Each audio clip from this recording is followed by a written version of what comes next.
నమస్కారం. సిటీ వార్తలకు స్వాగతం. ముందుగా ముఖ్యాంశాలు.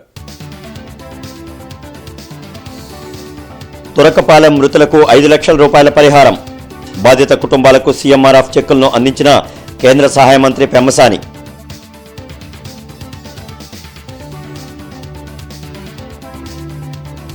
కూటమి ప్రభుత్వం వచ్చినా తమ సమస్యలు పరిష్కారం కాలేదు. సీఎం ఆదేశించినా అధికారులు అమలు చేయడం లేదు. అమరావతి రైతు కార్యాచరణ సమితి ఆరోపణ.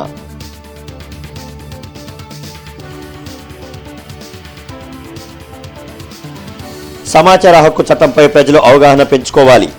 ఆర్టీఐ ఆవిర్భావ దినోత్సవ ర్యాలీలో జేసీ ఆశోష్ శ్రీవాత్సవ.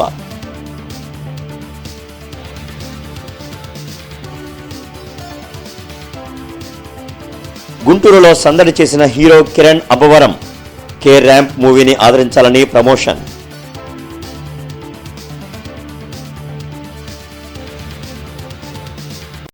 ఇంటర్నెట్ చరిత్రలో సంచలనం సిటీ బ్రాడ్బ్యాండ్. ఇప్పుడు ఇంటింటికి ఇంటర్నెట్, సిటీ నుంచి గ్రామం వరకు అదే స్పీడ్. మీరు ఈ రోజే సిటీ బ్రాడ్బ్యాండ్ కుటుంబంలో చేరండి. తురకపాలెం గ్రామంలో మెలిడియోసిస్ బ్యాక్టీరియా వలన చనిపోయిన 28 మంది కుటుంబాలకు కేంద్ర సహాయ మంత్రి పెమ్మసాని చంద్రశేఖర్, ఎమ్మెల్యే బూర్ల రామాంజనేయులు సీఎంఆర్ఎఫ్ చెక్కులు అందజేశారు. తురకపాలెం గ్రామంలో జరిగిన చెక్కుల పంపిణీ కార్యక్రమంలో కేంద్ర సహాయ మంత్రి పెమ్మసాని చంద్రశేఖర్, ఎమ్మెల్యే బూర్ల రామాంజనేయులు, కలెక్టర్ తమీం అన్సారియా పాల్గొన్నారు. ఈ సందర్భంగా మంత్రి పెమ్మసాని మాట్లాడుతూ, దురదృష్టవశాత్తు తురకపాలెం గ్రామంలో మెలిడియోసిస్ బ్యాక్టీరియా వల్ల 28 మంది చనిపోయారన్నారు. వెంటనే స్పందించిన కూటమి ప్రభుత్వం గ్రామంలో మెడికల్ క్యాంపులు పెట్టి ప్రతి ఒక్కరి వద్ద రక్త శాంపిల్స్ సేకరించి పరీక్షలు చేయించామని చెప్పారు. దానిలో బ్యాక్టీరియా గుర్తించిన పలువురిని జీజీహెచ్లో వైద్యం చేయించామన్నారు. మానవతా దృష్టితో ముఖ్యమంత్రి చనిపోయిన ప్రతి కుటుంబానికి 5 లక్షల ఆర్థిక సాయం అందించారని తెలిపారు. దానికి ముఖ్యమంత్రి చంద్రబాబుకు ధన్యవాదాలు తెలిపారు. తెలిసి తెలియని వైద్యంతో తురకపాలెం గ్రామంలో మరణాల సంఖ్య పెరిగిందని ఎమ్మెల్యే బూర్ల రామాంజనేయులు వెల్లడించారు. ప్రస్తుతం 28 మందికి సీఎంఆర్ఎఫ్ చెక్లు అందించామని చెప్పారు. మరో 20 చనిపోయినట్లు తెలిసిందని, వారికి కూడా త్వరలోనే ఆర్థిక సాయం అందిస్తామన్నారు. ఈ కార్యక్రమంలో డిఎంహెచ్ఓ విజయలక్ష్మి, పలు దళిత ప్రజా సంఘాల నాయకులు పాల్గొన్నారు. ఈ మెలిడియోసిస్కి సంబంధించి గుంటూరు జనరల్ హాస్పిటల్లో మనం స్పెషల్ బ్లాక్ పెట్టి దానికి కావాల్సిన యాంటీబయాటిక్స్, ఐసోలేషన్ అవన్నీ పెట్టాం, కరెక్ట్ ట్రీట్మెంట్ వస్తుందని. అయితే కొంతమంది గ్రామంలో ఉన్న వాళ్ళు జ్వరం వచ్చిందని చెప్తే అంటే జీజీహెచ్ మీద ఒక్కోసారి అపోహలు ఉన్నటువంటి సమయంలో హాస్పిటల్కి వెళ్ళటం ఇష్టం లేక ప్రైవేట్ హాస్పిటల్కి వెళ్ళారు వాళ్ళు ఒక్కళ్ళు కూడా. అక్కడ డయాగ్నోసిస్ లేట్ అవటం, వాళ్ళ దాంతో డెత్ జరగడం జరిగింది. అయితే ఈ ప్రాంతంలో ఉన్న వాళ్ళందరూ కూడా మరొకసారి చెప్తా ఉన్నాం, మీకు జీజీహెచ్లో ఎటువంటి ఇబ్బంది ఉండదు. జ్వరం కానీ ఏదన్నా వచ్చినా కూడా మీరు మాకు ఇన్ఫామ్ చేస్తే మీకు కరెక్ట్ ట్రీట్మెంట్, టైమ్లీ ట్రీట్మెంట్ ఉంటుంది. సో ఈ విధంగా ఎంతవరకు చేయాలో గవర్నమెంట్ అంత సపోర్ట్, ఫుడ్, వాటర్ ఇవన్నీ కూడా చేసాం. ఇప్పుడు దాంతోపాటు ఈ 28 మంది ఎవరైతే చనిపోయారో వీరికి గౌరవ ముఖ్యమంత్రి గారు ఒక మంచి మనసుతోటి ఒక్కొక్కరికి 5 లక్షల రూపాయల చొప్పున కాంపెన్సేషన్ ఇవ్వడానికి ఒప్పుకున్నారు. ఇచ్చేసారు కూడా, అందరికీ బ్యాంకులో కూడా పడిపోయినాయి నిన్న ఇవాళ. ఇక్కడ ఉన్నటువంటి వాళ్ళందరికీ కూడా ఖచ్చితమైనటువంటి సలహాలు ఇవ్వడం జరిగింది. ఏది వచ్చినా మనం గవర్నమెంట్ హాస్పిటల్కి రండి. ఎందుకంటే గతంలో జరిగినటువంటివి కూడా అనాలిసిస్ చేస్తే వాళ్ళు ప్రైవేట్ ఆసుపత్రులకు వెళ్ళడం, వాళ్ళకి తెలిసి తెలియనటువంటి ట్రీట్మెంట్లు ఇవ్వడం, తద్వారాతో రోగం ముదిరిపోవడం, మళ్ళా తీరా గవర్నమెంట్ హాస్పిటల్కి వెళ్ళేటప్పటికి చేయి దాటిపోవడం. సో అలా జరగకూడదన్న ఉద్దేశంతోనే ఎప్పుడైతే లార్జ్ స్కేల్లో మరణాలు సంభవించినాయో వెంటనే అప్రమత్తం అవ్వడం అనేటువంటి జరిగింది. సో ఇక్కడ తురకపాలెంలో ఎలాంటి ఇష్యూ ఉండదు. నిన్ననే ఒక అమ్మాయి చనిపోయింది, కృష్ణవేణి. అమ్మాయికి కొన్ని ప్రాబ్లమ్స్ వేరుగా ఉన్నాయి.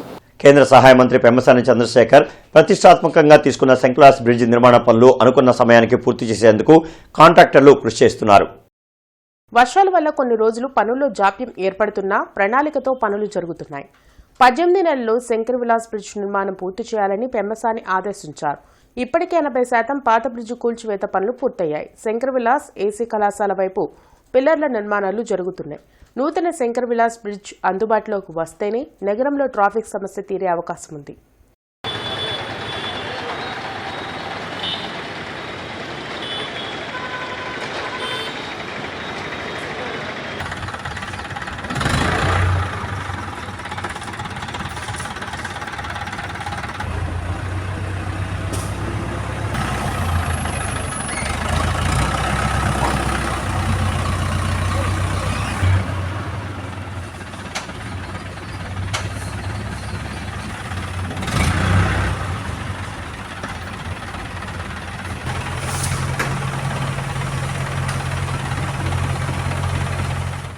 అమరావతి ఐక్య కార్యాచరణ సమితి సమావేశం గుంటూరులో జరిగింది. రాజధాని రైతుల సమస్యల పరిష్కారంపై కూటమి ప్రభుత్వం దృష్టి సారించి చర్యలు తీసుకోవాలని డిమాండ్ చేశారు. అమరావతి అభివృద్ది కార్యక్రమాల్లో రైతులను భాగస్వాములను చేయడం లేదని జేఏసీ అధ్యక్షులు మాదాల శ్రీనివాస్ అన్నారు. రాజధాని రైతులకు మేలు చేసేలా సీఎం చంద్రబాబు నిర్ణయాలు తీసుకుంటున్నా అవి క్షేత్రస్థాయిలో అమలు కావటం లేదన్నారు. రాజధాని రైతుల సమస్యల పరిష్కారానికి సీఎం చంద్రబాబు వద్దే చర్చలు జరగాలని కోరారు. కాలయాపనం జరుగుతుందనే భావన పెరుగుతూ ఉంది. ఈ అపోహలన్నీ నివారిస్తూ రైతులకు ముందు నమ్మకం, విశ్వాసం, కొంత స్థిర అభిప్రాయం ఏర్పరిచే విధంగా ఈరోజు తీర్మానంలో మొట్టమొదటి తీర్మానం రానున్న 10-15 రోజుల్లో గౌరవం, ఎందుకంటే అధికారులతో చర్చించి వృధా ప్రయాస, అది చెవిటోడి ముందు శంఖం పూరించే విషయంగా ఉందనే భావన ఎక్కువ మందికి ఉంది. కాబట్టి గౌరవ ముఖ్యమంత్రి గారు రైతు ఐక్య కార్యాచరణ సమితితో, ఉప ముఖ్యమంత్రి గారు, ఇతర ఎవరు వారు అనుకున్న వారిని వారితో సమావేశం ఏర్పరిచి కూలంకషంగా చాలా నిర్మమాటంగా చర్చ జరపాలని, చర్చలో మేము తెలియజేసే సమస్యలకు సమాచార హక్కు చట్టం ఆవిర్భావ దినోత్సవం సందర్భంగా జరిగిన అవగాహన ర్యాలీని జాయింట్ కలెక్టర్ ఆశుతోష్ శ్రీవాత్సవ జెండా ఊపి ప్రారంభించారు. లాడ్జీ సెంటర్లోని అంబేద్కర్ విగ్రహం వద్ద సమాచార హక్కు చట్టం ఆవిర్భావ దినోత్సవ కార్యక్రమాన్ని నిర్వహించారు. ఈ కార్యక్రమానికి జాయింట్ కలెక్టర్ అశుతోష్ శ్రీవాత్సవ, మాజీ మంత్రి డొక్క మాణిక్యవర ప్రసాద్ హాజరయ్యారు. ఈ సందర్భంగా జాయింట్ కలెక్టర్ మాట్లాడుతూ సమాచార హక్కు చట్టం వలన ప్రజలు అన్ని విషయాలు తెలుసుకోవచ్చని చెప్పారు. ఈ విషయంపై ప్రజలకు అవగాహన కలిగించేందుకు కార్యక్రమాలు నిర్వహించాలని సూచించారు. ఈ కార్యక్రమంలో వ్యవస్థాపక అధ్యక్షులు ఈమని హనుమంతరావు, నల్లపు నీలాంబరం, జయసుధ, బర్లమూడి స్టాలిన్ బాబు, వాకా శ్రీనివాస్, పలువురు ఆర్టీఐ సభ్యులు పాల్గొన్నారు. ఆర్టీఐ యాక్ట్ 2005 మనకి it is almost 20 years anniversary ఉంది. ఇప్పుడు దానికి ముందు ఒక యాక్ట్ ఉంటుంది, that is official secret acts 1923. ఇది బ్రిటిష్ కాలంలో మనకి అమల్లో వచ్చింది. దానివల్ల చాలా మనకి ట్రాన్స్పరెన్సీ తగ్గింది, అకౌంటబిలిటీ తగ్గింది. దీని తర్వాత మన పార్లమెంట్లో 15th June 2005లో ఈ యాక్ట్ పాస్ అయింది. అండ్ దీని తర్వాత మనకి 12th October 2005 నుంచి ఈ యాక్ట్ కంటిన్యూస్లీగా అమల్లో ఉంది. దానివల్ల మన సిస్టమ్ చూస్తే చాలా ట్రాన్స్పరెన్సీ పెరిగింది, చాలా అకౌంటబిలిటీ పెరిగింది. సిటిజన్స్కి కూడా మన పబ్లిక్ అథారిటీ ఎలాగా పని చేస్తున్నారు, ఏం యాక్ట్ కింద డిసిజన్ తీసుకుంటున్నారు. పెదకాకాని బ్రహ్మరాంబ అమ్మవారికి ఎంపీ ఆళ్ల అయోధ్య రామరెడ్డి బహుకరించిన 132 గ్రాముల బంగారు వడ్డానంలో 30 గ్రాముల బంగారం తరుగుదల జ్యువెలరీ వెరిఫికేషన్ అధికారి తనిఖీలో వెలుగు చూసింది. ఈ ఏడాది ఆగస్టులో జరిగిన వెరిఫికేషన్లో తరుగుదల విషయం బయటపడగా తిరిగి బంగారం చేయిస్తామని చెప్పిన అర్చకులు నిర్లక్ష్యంగా ఉండడంపై విమర్శలు వ్యక్తమవుతున్నాయి. ప్రతిరోజు అమ్మవారికి వడ్డాణం అలంకరించి భద్రపరచాల్సిన బాధ్యత ఆలయ అర్చకుల మీదే ఉంది. ఈ క్రమంలో వడ్డాణానికి ఉన్న గొలుసులు ఊడిపోయాయి, మధ్యలో వడ్డాణం ఇరిగిపోయింది. అయినా అర్చకులు ఈ విషయాన్ని ఆలయ ఉప కమిషనర్ దృష్టికి తీసుకురాలేదు. ఆగస్టులో గుంటూరు ఆలయాల జ్యువెలరీ వెరిఫికేషన్ అధికారి సైదమ్మబాయ్ పెదకాకాను శివాలయంలో బంగారు ఆభరణాలను తనిఖీ చేశారు. ఈ విషయాన్ని ఆలయ ఉప కమిషనర్ లీలాకుమార్ అర్చకులకు తెలిపారు. ఈ క్రమంలో బంగారం తిరిగి చేయిస్తామని 4 అర్చకులు ఉప కమిషనర్ ముందు ఒప్పుకున్నారు. ఈ ఘటనపై వివరణ కోరగా బాధ్యతారహితంగా ఉన్న అర్చకులపై చర్యలు తీసుకుంటామని ఆలయ ఉప కమిషనర్ గోగినేని లీలాకుమార్ తెలిపారు. అంతర్జాతీయ బాలిక దినోత్సవం సందర్భంగా మానవతా సంస్థ ఆధ్వర్యంలో జరిగిన సభలో ముఖ్య అతిథిగా ఎమ్మెల్యే గల్లా మాధవి పాల్గొన్నారు. మానవతా సెక్రటరీ కె సతీష్ అధ్యక్షత వహించారు. ఎన్ఎంఎంఎస్ శిక్షణలో పాల్గొన్న 600 మంది విద్యార్థులతో గుంటూరు పశ్చిమ నియోజకవర్గ ఎమ్మెల్యే గల్లా మాధవి మాట్లాడుతూ విద్య ద్వారా విద్యార్థులు ప్రశ్నించే లక్షణం అలవాటు చేసుకోవాలని కోరారు. ప్రపంచంలో అనేక అన్వేషణలకు ప్రశ్నించడమే మూల కారణమని తెలిపారు. బాలికల అభివృద్ధి అన్ని రంగాల్లో దేశాభివృద్ధికి సంకేతమని, ఆడపిల్లలు ఎటువంటి ప్రలోభాలకు లొంగకుండా తాము అనుకున్న లక్ష్యానికి చేరుకొని అభివృద్ధి చెందాలని సలహా ఇచ్చారు. విద్యార్థులు అడిగిన సందేహాలను నివృత్తి చేసి ప్రశ్నలకు సమాధానమిచ్చారు. 2024 ఎన్ఎంఎంఎస్ స్కాలర్షిప్ పొందిన Pinapati Prabhudas municipal corporation high school విద్యార్థులను షీల్డ్ శాల్వాతో ఎమ్మెల్యే ఘనంగా సత్కరించారు. సో మాక్సిమం ఇక్కడ 600 మెంబర్స్ ఉంటే ఆల్మోస్ట్ 400 మెంబర్స్ ఇంటికి వెళ్ళగానే ఫోన్తో చక్కగా మీరు ఫ్రెండ్షిప్ చేస్తూ ఉంటారు, అవునా కదా? అందులో బాగా ఇష్టమైనది ఏంటి మీకు ఫోన్స్లో? YouTube, Insta, Greams, right? Nice. So మీరు ఏది కావాలనుకున్నా ఫస్ట్ మీరు పక్కన పెట్టాల్సిందేంటి? ఎందుకు పక్కన పెట్టాలి?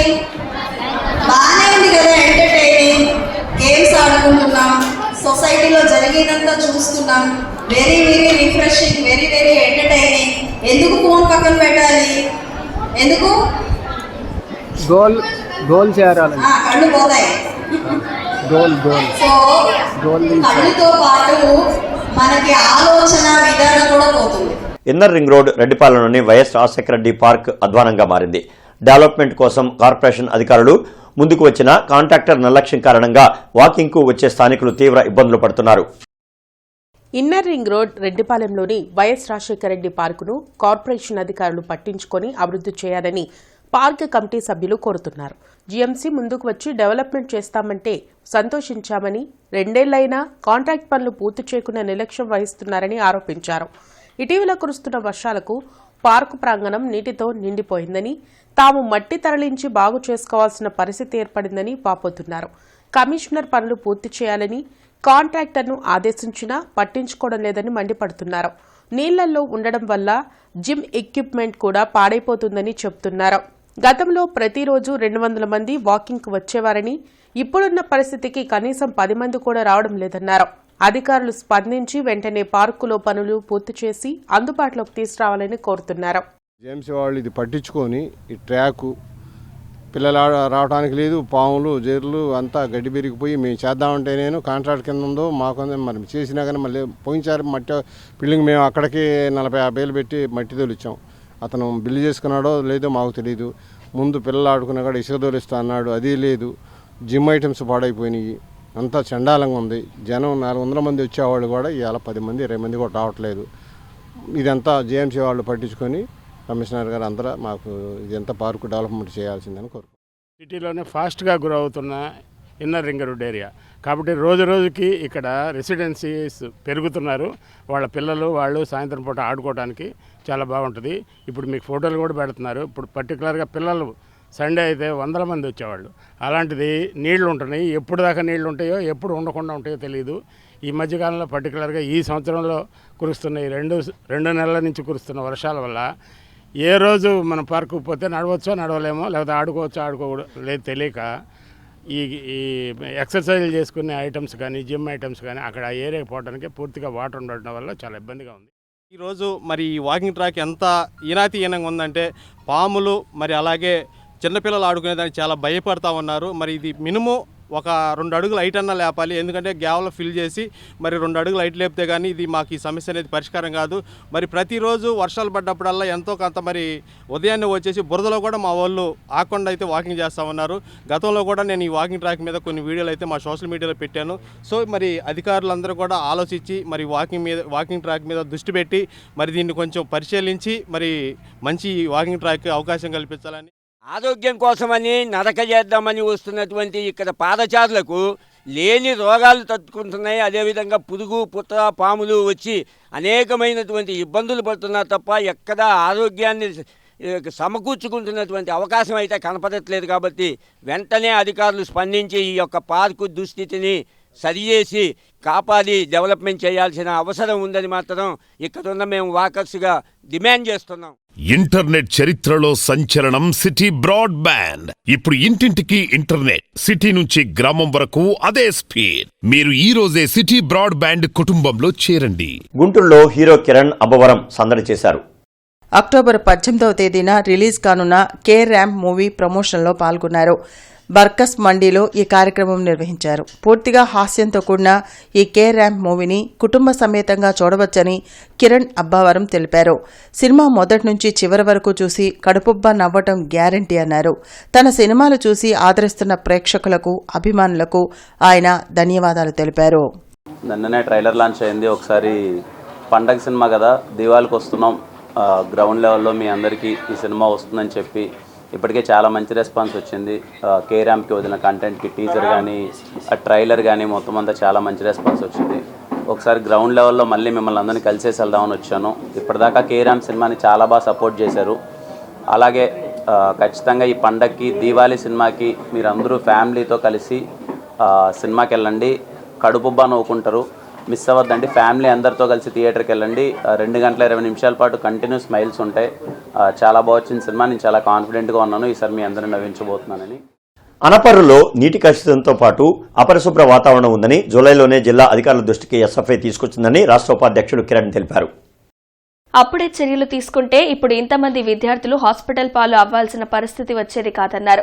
బ్రాడీపేటలోని ఎస్ఎఫ్ఐ కార్యాలయంలో ఆయన మీడియాతో మాట్లాడారు. హాస్టల్స్ లో మెస్ ఛార్జీలు పెంచి అక్కడ మౌలిక వసతులు కల్పించకుంటే ఎస్ఎఫ్ఐ ఆందోళనను ఉధృతం చేస్తుందని హెచ్చరించారు. పెద్దనందిపాడు మండలం అనపర్రులో హాస్టల్లో విద్యార్థులు హాస్పిటల్ పాలయ్యారు. 53 మంది ఇప్పుడు చికిత్స పొందుతున్నారు. జూలై 13వ తేదీన ఎస్ఎఫ్ఐగా హాస్టల్ సర్వే నిర్వహించినప్పుడు అక్కడ భోజనం బాగోవటం లేదు, కలుషిత నీరు ఉంది, విద్యార్థులు చాలా సమస్యలు ఎదుర్కొంటున్నారు అనేటువంటి విషయాన్ని జూలై 14వ తేదీన గ్రీవెన్స్లో ఎస్ఎఫ్ఐగా కలెక్టర్ గారికి రికమెండేషన్ ఇచ్చాం. ఆ రోజు విద్యార్థుల సమస్యలు పరిష్కరించినట్టయితే, పట్టించుకున్నట్లయితే ఈరోజు ఇంతమంది విద్యార్థులు హాస్టల్ పాలయ్యే వాళ్ళు కాదని చెప్పి మేము ఎస్ఎఫ్ఐగా తెలియజేస్తున్నాం. ఆ రోజు అధికారులు నిర్లక్ష్యంగా ఉండబట్టి ఆ సమస్యని పరిష్కరించలేదు కాబట్టి ఈరోజు దాదాపు 3 రోజుల నుంచి విద్యార్థులు హాస్పిటల్లో చావు బతుకుల మధ్యన చాలామంది విద్యార్థులు కొట్టుమిట్లాడుతున్నారు. అన్నా క్యాంటీన్లో ఈరోజు భోజనానికి ఎక్కువ డబ్బులు కేటాయిస్తారు కానీ హాస్టల్ విద్యార్థులు తినడానికి మాత్రం మెస్ బిల్లులు పెంచండి అంటే పెంచే పరిస్థితి లేదు. నార్త్ ప్యారిస్ ఏఈఎల్సీ చర్చ్ నూతన పాలకవర్గం ఏర్పాటు జరిగిందని రెవరెండ్ డాక్టర్ ఎస్జే బాబురావు వెల్లడించారు. లార్జ్ సెంటర్లోని నార్త్ ప్యారిస్ చర్చిలో జరిగిన మీడియా సమావేశంలో రెవరెండ్ డాక్టర్ ఎస్జే బాబురావు మాట్లాడుతూ గత నెలలో నూతన కమిటీ ఏర్పాటుకు నామినేషన్లు ప్రకటించామని చెప్పారు. ఈ నెల 3వ తేదీన నామినేషన్ల పరిశీలన పూర్తి చేసి అర్హులను 14 మందిని ఏకగ్రీవంగా ఎన్నుకోవడం జరిగిందన్నారు. నూతనంగా ఎన్నికైన పాలకవర్గ సభ్యులకు అభిషేకం చేయడం జరిగిందని చెప్పారు. పారదర్శకంగా ఎన్నికల ప్రక్రియను పూర్తి చేశామని తెలిపారు. అదేవిధంగా ఎన్నికల ప్రక్రియలో నకిలీ రిసిప్టులు పెట్టిన వారిని రిజెక్ట్ చేయడం జరిగిందని స్పష్టం చేశారు. జాలాది చిత్తరంజన్, బోరుగడ్డ రత్నాకర్, మేళం రమేష్ కుమార్, పెండెం రతన్, పేర్లి సందీప్, పుల్లారావు, రాజేష్, సునీల్ తదితరులు పాల్గొన్నారు. 28, 29, 30 తారీఖుల్లో ఎవరైతే పీసీసీలో ఉండాలనుకుంటున్నారో వారందరూ కూడా నామినేషన్స్ వేశారు. అయితే 2 రోజులు బుధవారం, గురువారము విత్డ్రాయల్కి అవకాశం ఇచ్చాము. కొంతమంది విత్డ్రా చేసుకున్నారు. పోయిన ఆదివారమే ఎవరైతే అర్హులైన వారు ఉన్నారో వారిని ఎంపిక చేసి వారిని అభిషేకించడం జరిగింది. 20 సంవత్సరాల తరువాత నార్త్ ప్యారిస్లో జరిగిన ఈ ఎలక్షన్స్ దేవుని మహిమార్థమై అద్భుతంగా జరిగించబడ్డాయి. మాకు ఏ విధమైన స్వార్థం లేదు. ఎవరైతే అర్హత కలిగి ఉంటారో వారిని ఖచ్చితంగా స్వాగతిస్తాం. వారు సేవ చేయడానికి అవకాశాన్ని కల్పిస్తాం. ఈ ఎలక్షన్ పారదర్శకంగా జరిగింది. స్క్రూటినీ ఆఫీసర్స్ కూడా ఈ ఎలక్షన్ గమనించి జరిగించారు. మానవతా స్వచ్ఛంద సేవా సంస్థ ఆధ్వర్యంలో న్యూరో సైకాలజీపై అవగాహన కార్యక్రమం ఎస్హెచ్ఓలో జరిగింది. బ్రాడీపేటలోని ఎస్హెచ్ఓ కార్యాలయంలో బీపీ, షుగర్ బాధితుల్లో వచ్చే మానసిక సమస్యలపై ప్రముఖ మానసిక వైద్యులు డాక్టర్ తేజస్వినిచే అవగాహన సభ నిర్వహించారు. ఈ సందర్భంగా ఆమె మాట్లాడుతూ వయసు మీరిన వారిలో మతిమరుపు ఎక్కువగా వచ్చే అవకాశం ఉందన్నారు. షుగర్, బీపీ ఉన్నవారికి మతిమరుపుతో పాటు స్ట్రోక్ వచ్చే ప్రమాదం ఎక్కువగా ఉంటుందన్నారు. వీరికి చికిత్స అందించడం వలన డిప్రెషన్, యాంగ్జైటీ నుంచి బయటపడతారని చెప్పారు. ఈ కార్యక్రమంలో డాక్టర్ సేవాకుమార్, పావులూరి రమేష్ తదితరులు పాల్గొన్నారు. ఏజ్ పెరిగే కొద్దీ బ్రెయిన్ ఇది కూడా తగ్గిపోవడం వల్ల, బ్రెయిన్ సైజ్ కూడా తగ్గిపోవడం వల్ల వాళ్ళలో మతిమరుపు ఇవి కూడా ఎక్కువ చూస్తూ ఉంటాం అనమాట. ఈ మతిమరుపు వచ్చిన వాళ్ళకి మనకి ట్రీట్మెంట్ కనుక ఇస్తే అది ఎక్కువ అవ్వకుండా, ప్రొలాంగ్ అవ్వకుండా కొంచెం ఆపడానికి ఛాన్సెస్ ఉంటాయి. అండ్ స్ట్రోక్, ఇవి డయాబెటీస్, షుగర్, బీపీ ఎక్కువ ఉన్న వాళ్ళల్లో స్ట్రోక్ వచ్చే ఛాన్సెస్ కానీ అవి కంట్రోల్లో లేకపోతే కనుక హార్ట్ ఇవి ప్రాబ్లమ్స్ కానీ కిడ్నీ ప్రాబ్లమ్స్ కానీ ఇవన్నీ వచ్చే ఛాన్సెస్ ఎక్కువ ఉంటాయి. సో వీళ్ళని రెగ్యులర్గా చెక్ చేయించుకుంటూ కరెక్ట్గా టాబ్లెట్స్ వాడుతూ, ఒకవేళ మతిమరుపు ఉన్న వాళ్ళకైతే కనుక ఈ బిహేవియర్ ప్రాబ్లమ్స్ అంటే ఎక్కువ అరవడం కానీ వాళ్ళకి ఈజీగా ఇరిటేట్ అవ్వడం కానీ ఇవన్నిటి కనుక ఉంటే దానికి మానసిక సమస్యలు అని గుర్తించి వాళ్ళకి కనుక ట్రీట్మెంట్ ఇవ్వగలిగితే ఇవన్నిటి నుంచి బయటపడడానికి ఎక్కువ ఛాన్సెస్ ఉంటాయి. ప్రతి సోమవారం కలెక్టరేట్, ఎస్పీ, కార్పొరేషన్ కార్యాలయాల్లో ప్రజా ఫిర్యాదుల పరిష్కార వేదిక కార్యక్రమాన్ని నిర్వహిస్తున్నారు.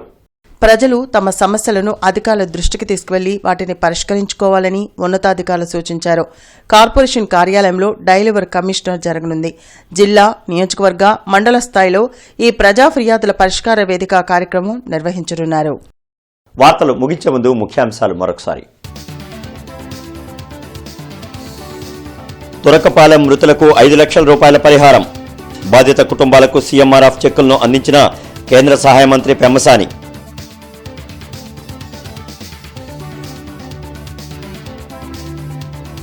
కూటమి ప్రభుత్వం వచ్చినా తమ సమస్యలు పరిష్కారం కాలేదు. సీఎం ఆదేశించినా అధికారులు అమలు చేయడం లేదు. అమరావతి రైతు కార్యాచరణ సమితి ఆరోపణ.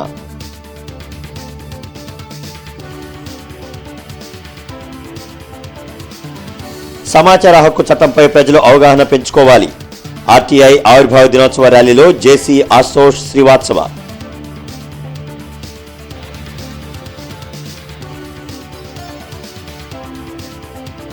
గుంటూరులో సందడి చేసిన hero Kiran Abbavaram. K ramp మూవీని ఆదరించాలని ప్రమోషన్.